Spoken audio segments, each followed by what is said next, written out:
Assalamualaikum warahmatullahi wabarakatuh. Anak-anak Bapak kelas 6 SD Al-Kapa. Pada hari ini kita akan melanjutkan materi kita, yaitu tentang hubungan bilangan biner dan bahasa pemrograman di halaman 69 sampai 70. Silakan simak video yang Bapak tampilkan berikut ini. Pada video sebelumnya kita sudah mengetahui bersama-sama ya teman-teman ya, bahwa bilangan biner adalah sistem penulisan angka hanya dengan menggunakan dua simbol ya, atau sistem bilangan dua digit, yaitu angka 0 dan angka 1. Nah, ini adalah bahasa mesin yang hanya difahami oleh komputer ya. Satu-satunya bahasa yang dapat difahami oleh komputer. Nah, teman-teman, seorang programmer akan kesulitan jika menulis program menggunakan bahasa mesin.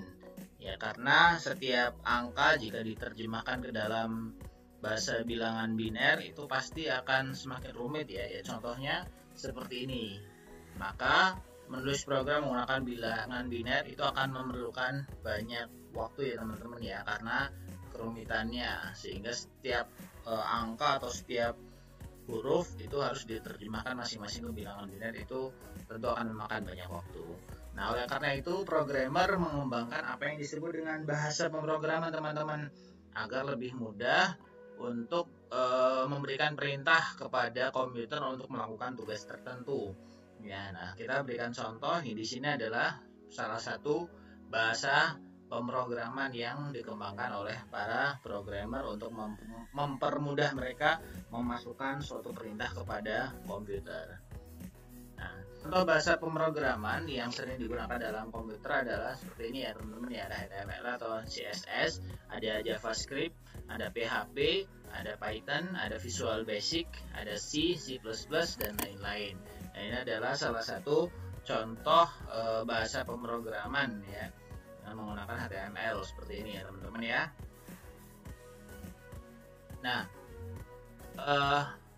yang jadi permasalahan teman-teman, nah bahasa pemrograman itu kita tadi sudah mengetahui bersama-sama bahwasanya satu-satunya bahasa yang dapat dipahami oleh komputer itu adalah bilangan biner atau bahasa mesin. Nah, sedangkan bahasa pemrograman itu kan tidak menggunakan bilangan biner ya teman-teman ya, tidak menggunakan bilangan berbasis 2 yaitu angka 0 dan angka 1. Sehingga ya, bahasa pemrograman ini jika langsung dimasukkan ke dalam komputer, maka komputer tidak akan dapat membacanya, akan tidak dapat mengerti.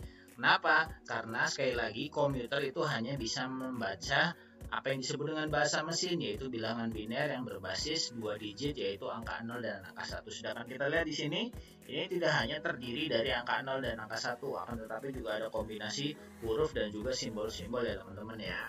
Sehingga apa yang harus dilakukan yaitu apa yang disebut dengan proses kompilasi, yaitu menerjemahkan bahasa pemrograman seperti ini ya dengan menggunakan apa yang disebut dengan aplikasi komplikator menjadi bahasa mesin ya, atau bilangan biner, sehingga ketika bahasa pemrograman ini sudah diterjemahkan oleh kompilator menjadi bahasa biner atau bahasa biner, nah kemudian dimasukkan ke dalam komputer, sehingga komputer tersebut akan dapat membaca bahasa pemrograman yang sudah diterjemahkan ini, sehingga akan dapat mengikuti atau melaksanakan tugas perintah yang sudah diinput oleh programmer ya teman-teman ya. Nah, apa sih sebenarnya untungnya manfaat belajar bahasa pemrograman ini? Ya, bagi kalian yang mungkin nanti suatu saat bercita-cita menjadi seorang programmer ya, maka belajar bahasa pemrograman itu dapat membantu kalian untuk membuat aplikasi atau program yang memberikan manfaat bagi banyak orang, seperti aplikasi transportasi daring ya, seperti kita lihat sekarang ini ya, seperti Gojek, Grab, dan lain-lain.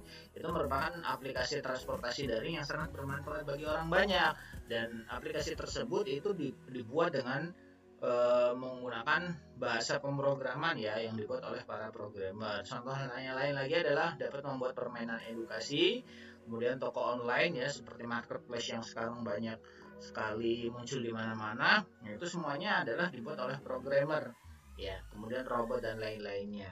Sehingga tidak ada salahnya dan tidak ada ruginya kalian belajar bahasa pemrograman. Ya barangkali nanti suatu saat ada di antara kalian yang bercita-cita yang menjadi seorang programmer dan menciptakan aplikasi yang memberikan manfaat bagi banyak orang. Baik anak-anak, itu saja yang bisa Bapak sampaikan. Wabillahi taufiq wal hidayah. Wassalamualaikum warahmatullahi wabarakatuh.